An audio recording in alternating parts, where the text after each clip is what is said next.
I invite you to take a breath and bring your attention back to this community.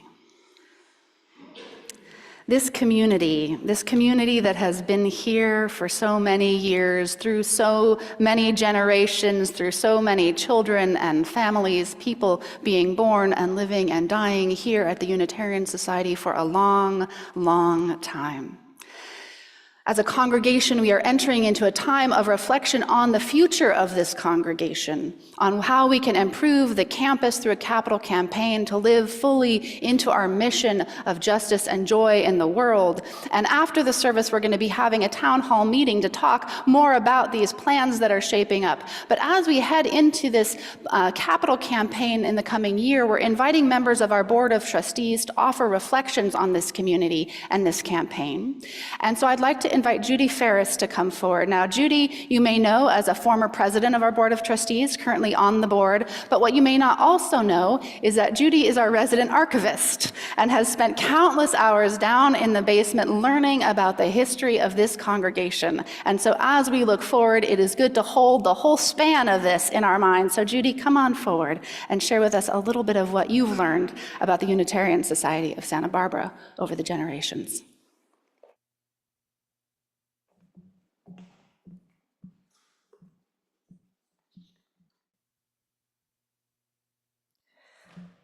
I signed up to offer a reflection on our building project history, but this is not so much a reflection as a timeline drafted from various records I have found in our archives.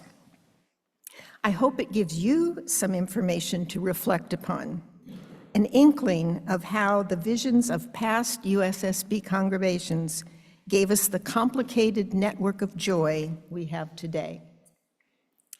This sanctuary and parish hall were built in 1930, 5 years after the Unitarian Society's previous home, where Carlito's is now, was severely damaged along with many other public buildings in Santa Barbara in an earthquake.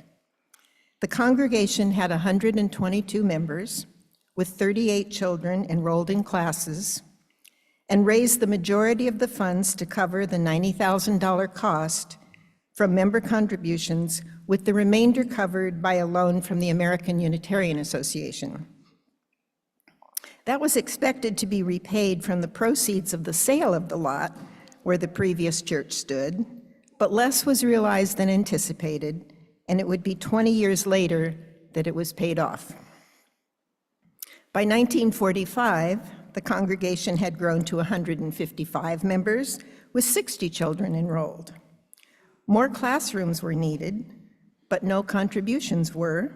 A member made a gift of the property next door, along with a sufficient sum of money to convert the 2-story house on it to classrooms on the first floor, the upper floor an apartment for the custodian. It was called the Annex, and the building either the church school or the junior church.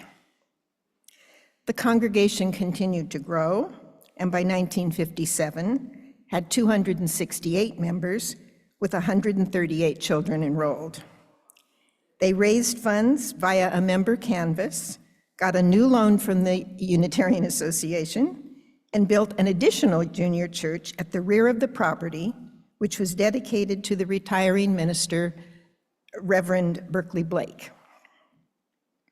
3 years later, there are 300 children enrolled. There's a reason many of us here are called the baby boom generation.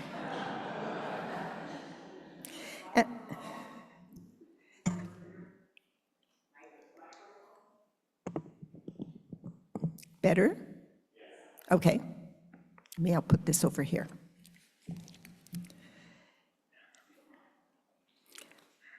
Okay, and the house next to the annex, identified as the Dahl property, was purchased and extensively remodeled, with the basement being used for more classrooms, the first floor rented out, and the second floor an apartment for the choir director. No canvas was made. The $43,000 purchase was covered by a gift, the sale of bonds from the endowment fund, and a mortgage paid off 6 years later. In 1962, the first formal building fund campaign began to replace the annex house. I say formal because they printed a brochure and had a 3-year timeline for pledges. The building was completed in 1963. 97 families registered 239 children that year, infants through junior high, continuing to use the Blake classrooms, but now with more space in the new church school and its assembly room. Side note, this room is later identified as Jefferson Hall in the September 1964 newsletter. So, the last of the new structure projects was 60 years ago. Since then, there have been ongoing smaller projects to upgrade those buildings and their fixtures and technology, and several notable standalone ones. The kaleidoscope window here in the chancel was a gift in 1998. The kitchen was remodeled to commercial grade in 2005 by contributions of dollars and labor by members. The installation of solar panels in 2007 was enabled largely by a grant with the commitment of members to reduce energy consumption at home.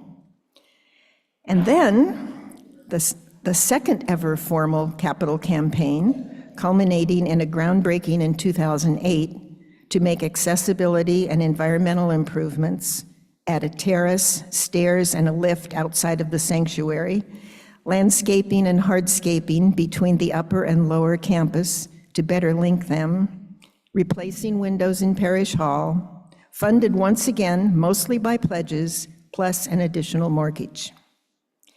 Now, 15 years later, we are envisioning what further steps we can take to continue this tradition, to be more welcoming, more flexible, more comfortable, more sustainable, and more beautiful.